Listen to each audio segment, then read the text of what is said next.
Olá, tudo bem? No vídeo de hoje eu quero trazer um tema que me foi sugerido pela Marília. Marília é membro da nossa igreja, minha ovelha. Marília mora em São Paulo.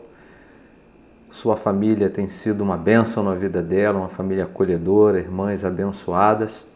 E Marília enfrenta um momento difícil na sua jornada, uma enfermidade grave, mas que ela tem sido um grande exemplo, porque tem enfrentado essa enfermidade com fé em Jesus Cristo.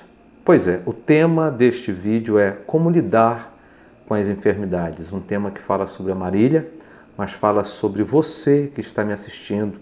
Talvez você esteja numa condição que precise ouvir aquilo que o Espírito Santo tem para falar contigo. Eu vou pedir para você que ainda não se inscreveu no meu canal se inscrever. É de graça, 0800, não chega a fatura no cartão. Vou pedir também para que você não apenas assista ao vídeo, mas se inscreva, deixe o like, comente e compartilhe com seus contatos para que esse conteúdo possa chegar a muitas outras pessoas. Não sai daí, vamos comigo até o final. Sei que o Senhor vai falar contigo. Chama a vinheta para nós.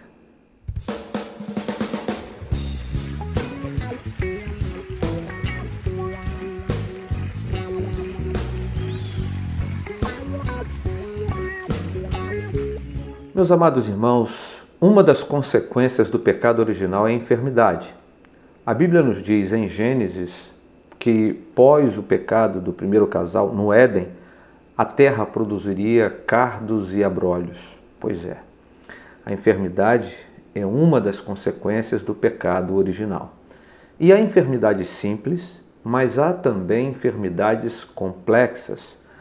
Vejam vocês que o relatório intitulado Perspectivas da População Mundial de 2024 afirma que a população mundial, que era de 8,2 bilhões de pessoas em 2024, no ano passado, atingirá nos próximos 60 anos 10,3 bilhões de pessoas, diminuindo depois para 10,2 bilhões de pessoas até o final do século.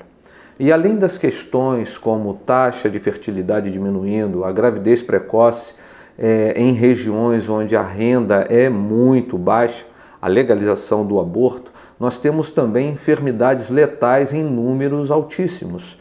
E as doenças cardiovasculares são uma das principais causas de morte no mundo, segundo a Organização Mundial da Saúde, a OMS. Outras enfermidades que também matam pessoas são diabetes, câncer, AIDS, tuberculose, malária, hepatites virais. Mas as doenças não transmissíveis, como diabetes, câncer, AVC, são responsáveis por 74% das mortes no mundo.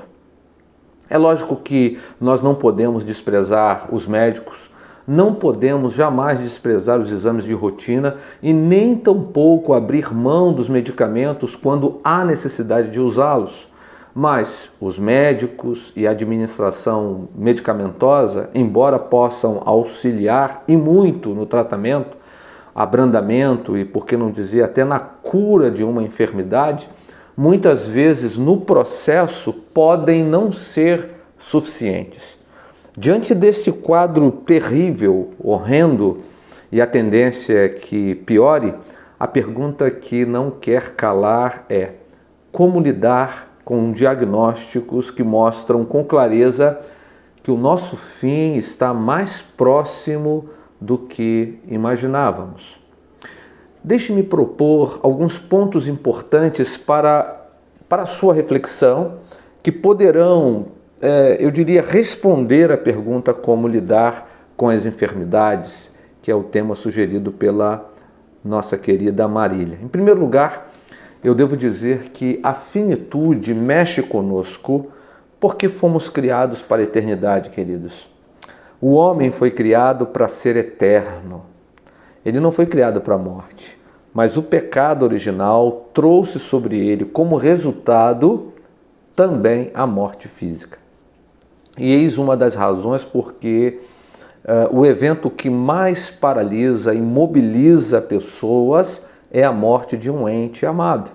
Às vezes, para um aniversário, um casamento ou uma reunião de família, o membro vai se esquivar, justificar a ausência, mas quando falece alguém, quando morre alguém da família, você sempre ouvirá alguém da família dizer: olha, espere um pouquinho, porque o filho, o irmão ou o tio está vindo de longe para o sepultamento. Então isso é muito sério.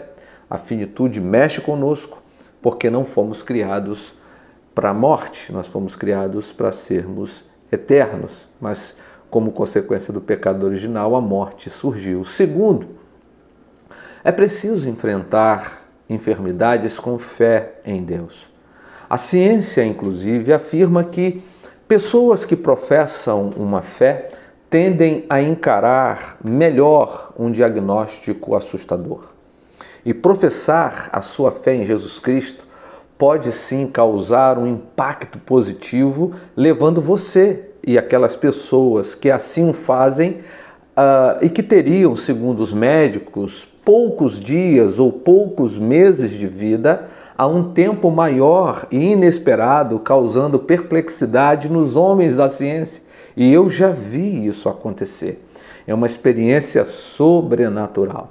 Terceiro, ainda com base na fé, eu digo que o uso da oração e da palavra de Deus, e por que não dizer da reunião com os irmãos na comunidade de fé, são imprescindíveis. Eu diria que são remédios para a mente, para o coração, para a alma e que curam muitas enfermidades. Porque a oração, a palavra de Deus e a comunhão com os irmãos, além de serem armas que o Senhor nos deu para guerrearmos contra os inimigos espirituais, elas nos são úteis para lidarmos com situações impossíveis aos olhos humanos e da própria ciência. Vejam vocês que Davi, aqui no Salmo 41, verso 3, diz assim: o Senhor o sustentará no leito da enfermidade, tu o restaurarás da sua cama de doença.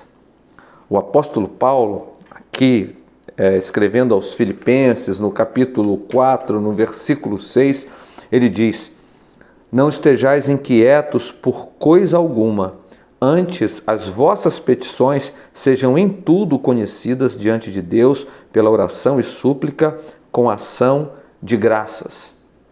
E ainda o apóstolo Paulo, escrevendo a sua primeira epístola aos Coríntios, no capítulo 13, aqui do versículo 4 ao versículo 7, ele vai dizer: o amor é sofredor, é benigno, o amor não é invejoso, o amor não trata com leviandade, não se ensoberbece, não se porta com indecência, não busca os seus interesses, não se irrita, não suspeita mal, não folga com a injustiça, mas folga com a verdade. Tudo sofre, tudo crê, tudo espera, tudo suporta.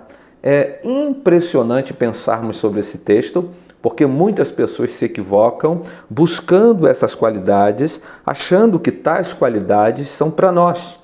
Mas o que Paulo está listando aqui são qualidades ou características do amor. E ao invés de buscarmos essas características, nós devemos buscar o amor, porque se tivermos o amor, essas características virão para as nossas vidas e serão bênçãos em nossas vidas e caminhada. Precisamos então, por fim, observarmos que o nosso serviço ao Senhor, a nossa devoção ao Senhor, irmãos, não deve ser pelo que Ele vai fazer por nós ou pelo que Ele vai nos dar.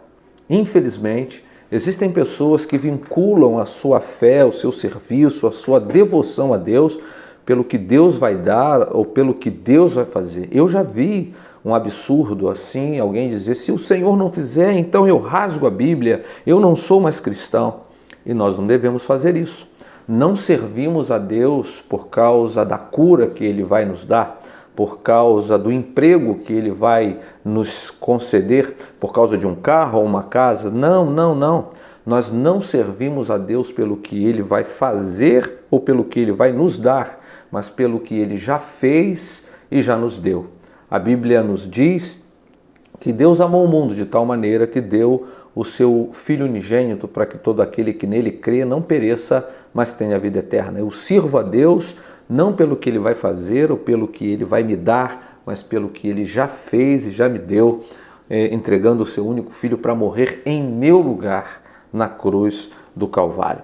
Então, a minha oração é que o Senhor possa lhe dar ânimo e fortalecer a sua fé para você enfrentar as lutas com as enfermidades que hoje povoam a sua mente, o seu coração, a sua alma e o seu corpo. Acredite que tudo é possível em Cristo e que Deus possa lhe dar sabedoria, né? E lhe dar graça para que, ao lidar com essas dificuldades, você não esmoreça na fé e nem desanime da sua jornada. Que Deus ele possa te abençoar em nome de Jesus.